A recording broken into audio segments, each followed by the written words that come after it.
Hey YouTube, Matt here with Motherboards.org with a quick little video review for you on a very interesting product, probably one of the more interesting ones that's rolled my way recently. This is the Giada Q11 mini PC. Now, a mini PC, small form factor. We've looked at smaller form factors than this before, I know. But what's interesting about this one is imagine someone walked up to you and said, hey, you know that Android phone in your pocket? Wouldn't it be awesome if you could just plug it into a monitor and use it as use Android as a desktop PC? Well, that's basically what the Q11 is. This is an ARM-based device that runs Android Ice Cream Sandwich as its primary OS, and you use it that way. The question is who would really want to use Android as a desktop OS? That's a harder question to answer. Let's talk about the device, and then we'll talk about the experience. Now let's talk about the hardware first. It's a small box. It's relatively solid. Feels good in the hand. Black metal material. It's got a little bit of weight to it. It's not heavy or anything, but it's got a little bit of weight to it. Now inside, there is a single-core ARM v7 that runs at 1 gigahertz. My model shipped with 1 gig of RAM, 8 gigs of flash memory, no SSD, no hard drive or anything like that. But you can plug in extra storage if you need to. It has wireless 802.11n, Bluetooth, and IR. Now IR is because it comes with a remote control. They must have had a sale on white remote controls because you have a white remote with a black unit.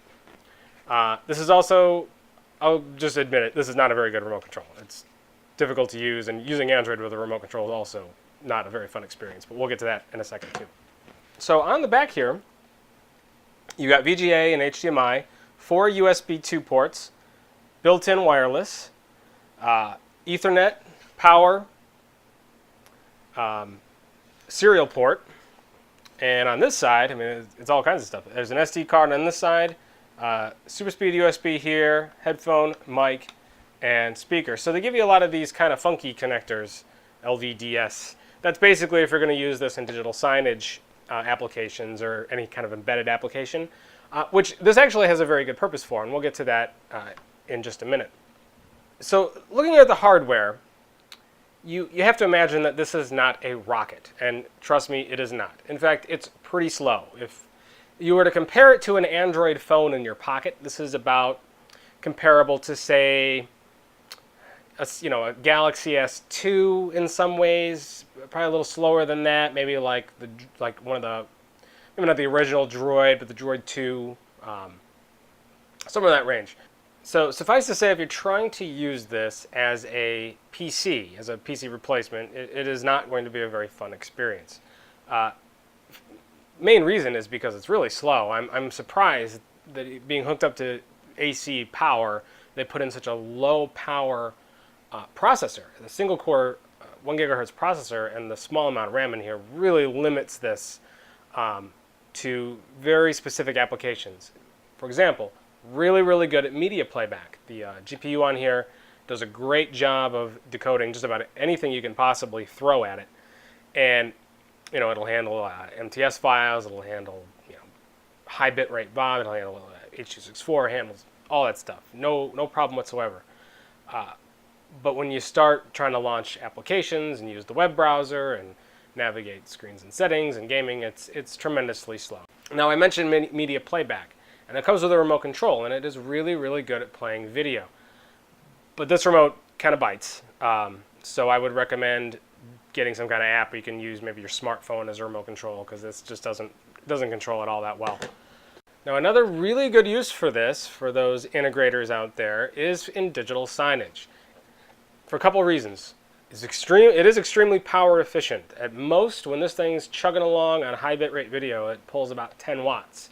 And it's less than 1 watt in standby, which is incredible. So this is not an expensive unit to run. If you were to hook this up to something with a touch screen, for example, this would serve really well as it's Android. It's Android, right? So it's going to operate like a big phone if you put it on a big touch screen, which could be useful in kiosks or point of sale or something like that. More importantly, and another reason why it's really good for those applications, is because it's really inexpensive. MSRP on this is $129.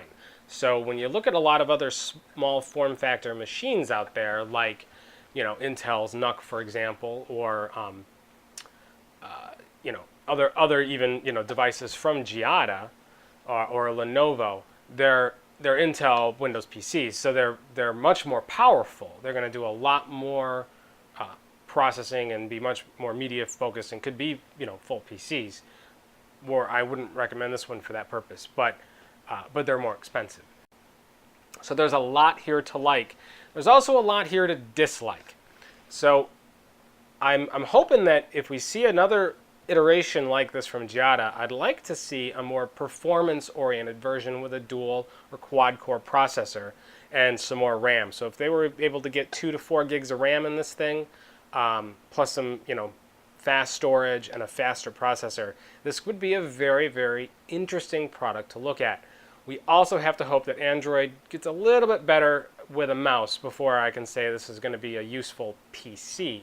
But if you got a touch monitor and you want a big Android device, hey, this might be your baby.